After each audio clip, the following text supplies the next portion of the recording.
Bab 3. Goresan di bawah hujan dan sebuah dilema. Sore itu, langit Yogyakarta seolah tumpah ke bumi. Hujan deras mengguyur kawasan kampus UIN Sunan Kalijaga, memaksa para mahasiswa yang baru saja menyelesaikan kelas fisika matematika untuk berteduh sejenak di selasar laboratorium terpadu. Zikri Maulana berdiri bersandar pada pilar bangunan yang dingin. Matanya menatap lekat rintik hujan yang menghujam jok motor Jupiter MX miliknya di parkiran. Di sampingnya, Salma Az-Zahra tampak sedikit menggigil. Gadis itu hanya mengenakan kemeja tipis dan jilbab yang tak cukup tebal untuk melindunginya dari sergapan angin sore yang menusuk tulang. "Dingin ya, Sal?" tanya Zikri pelan sembari menoleh.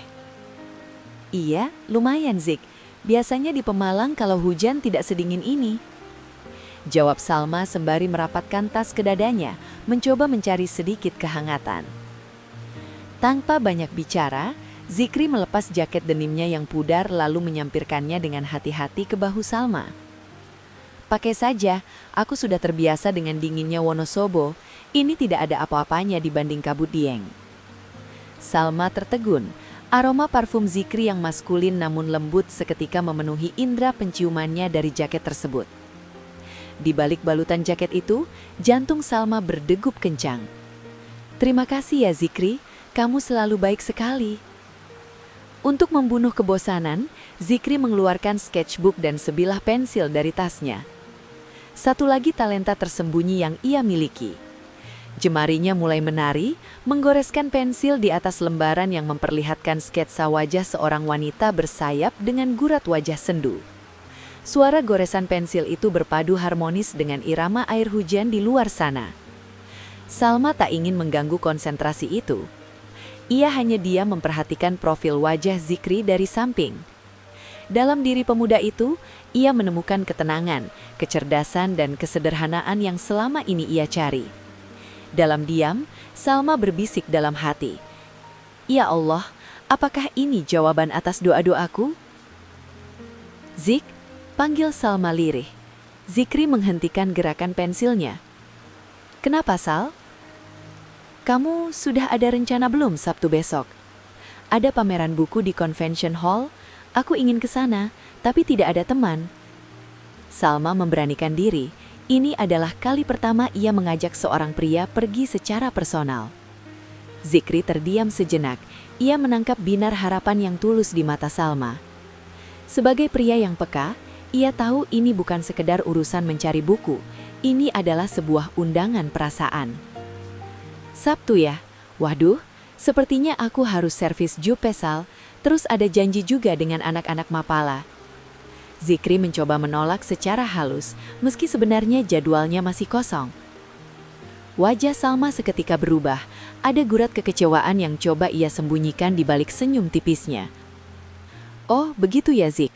Ya sudah, tidak apa-apa kok, servis motor memang lebih penting." Sepulangnya ke kos di daerah Sapen, pikiran Zikri tidak bisa tenang. Ia merebahkan diri di kasur, menatap langit-langit kamar yang ditempeli coratan rumus fisika. Ia sadar sepenuhnya bahwa Salma menyukainya. Masalahnya, Salma terlalu baik. Gadis itu adalah sosok sempurna, solihah, pintar, dan penuh perhatian. Namun, di dalam hati Zikri, percikan asmara itu memang belum menyala. Ia merasa jika ia terus-menerus menerima kebaikan Salma, ia justru sedang menipu gadis itu. "Gimana ini?" gumam Zikri gelisah. "Kalau ku tolak mentah-mentah, aku nggak tega, karena dia baik banget. Tapi kalau dibiarin, dia akan semakin baper." Zikri merasa butuh benteng. Ia butuh alasan yang sangat kuat agar Salma berhenti berharap tanpa harus merasa terhina. Sebuah ide gila pun melintas di kepalanya. Pacar pura-pura.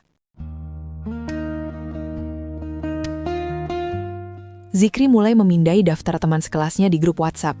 Ia mencari seseorang yang asyik, tidak mudah terbawa perasaan, dan yang paling penting, bisa memegang rahasia.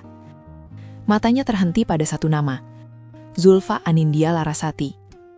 Gadis asal Kudus ini adalah sosok yang sangat periang di kelas.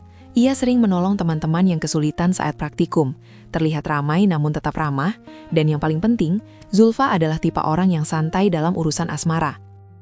Zikri meraih ponselnya, jemarinya sempat ragu di atas layar sebelum akhirnya mengetikkan pesan. "Zul, sibuk nggak? Besok di kampus bisa ngobrol sebentar. Ada hal yang mau aku bicarain penting banget. Tolong bantu aku ya." Zikri menarik nafas panjang setelah menekan tombol kirim. Ia sadar, memulai sandiwara ini mungkin akan menjadi awal dari kekacauan, atau mungkin satu-satunya jalan keluar yang ia miliki. Tak butuh waktu lama, ponselnya bergetar. "Halah, gaya sekali kamu pakai penting banget. Oke, besok sehabis kelas fisika dasar ya, di kantin belakang.